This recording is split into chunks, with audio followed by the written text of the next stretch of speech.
In this video, I'm going to run through how we typically think about and plan for resupply stops while we're on through hikes.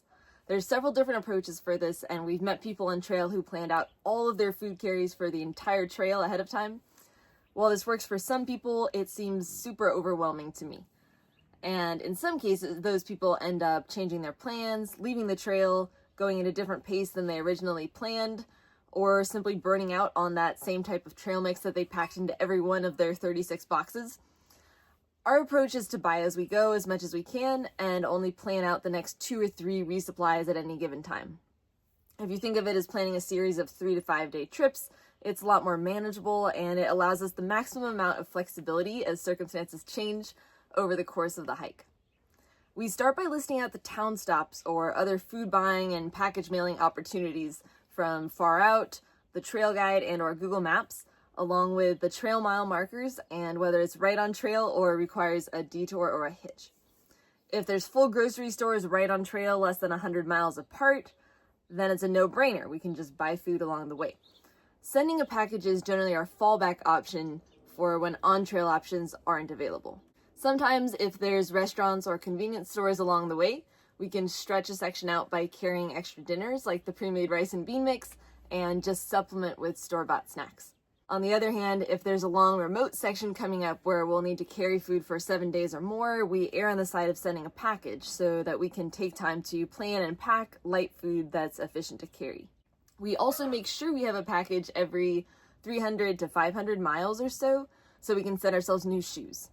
This is something we prioritize pretty highly because there's such big consequences like foot injuries or having to pause your hike and wait for new shoes if they fail and you don't have a replacement. These need to be mailed as there's often limited availability in the trail towns, especially considering Matt is a size 14 wide. When we need to send a package, we prioritize sending to places that are on trail or close to trail. And we prefer to send to businesses rather than to post offices if possible.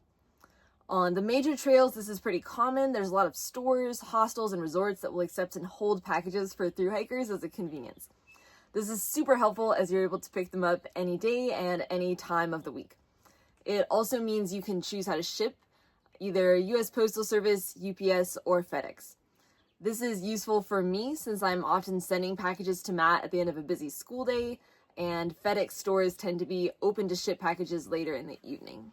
In some areas though, sending a package via general delivery to post offices is the only option. If you've never used general delivery before, that's just what it's called when you send a package to a post office and they hold it for you until you can pick it up.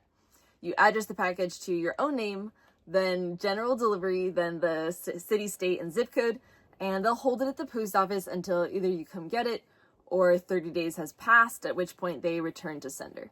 The main reason why this is a less good option is that post office hours are extremely limiting, and it's hard to know ahead of time what day or time you'll be able to make it into town to pick up your package. If you get there after hours on a Wednesday, that's not usually a huge problem as long as there's somewhere to stay in town, and then you can pick up the package Thursday before you hike out. But if you're unlucky, you'll end up getting in after hours on a Friday, and then find out it's a holiday weekend, and now you're stuck waiting for your package until Tuesday. Also, to use general delivery, you must send your package through the US Postal Service. UPS and FedEx can't ship to a post office. And so the limited hours of post offices can be an obstacle on the sender's side as well. Now, every 10 days or so, we're generally looking for a night in town anyway, so we can get showers, laundry, charge up our batteries. When possible, we plan it so we're sending a package to a town we might want to stay in anyway, since that adds flexibility around the package pickup. One other consideration we need to keep in mind as we plan resupplies is our stove fuel. We need to restock isobutane fuel for our canister stove every other resupply or so. On the PCT and the AT, this was generally no problem since the general stores in all the trail towns stock them for hikers. And on the Mississippi River and the ADT, it was also pretty easy since you're going through enough big cities with Walmarts, which carry them reliably.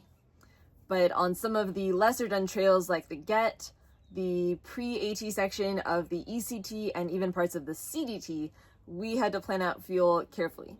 In some cases, this meant stocking up and carrying extra fuel through a sparse section. Other times we got lucky and had a nice trail angel offer to bring us some, and sometimes we had to ship it. This is a pain because UPS and FedEx flat out won't ship any fuel. The Postal Service will, but it has to be shipped ground only, which takes a few additional days. In some places, Amazon will deliver it, but that's inconsistent and it's a last resort as there's a huge price markup. When I'm off trail and back in school, the calculus changes a little since I'm available to shop and pack things for Matt in town. So he tends to rely a little more on packages and less on buying food in town during those times. I'm often able to buy food cheaper in town than he is in some of these remote mountain areas, which more than makes up for the additional cost of shipping it to him. And it's faster for him if he can just grab a box and go rather than taking the time to shop and repack. Our next video will focus on how I go about packing those boxes for him.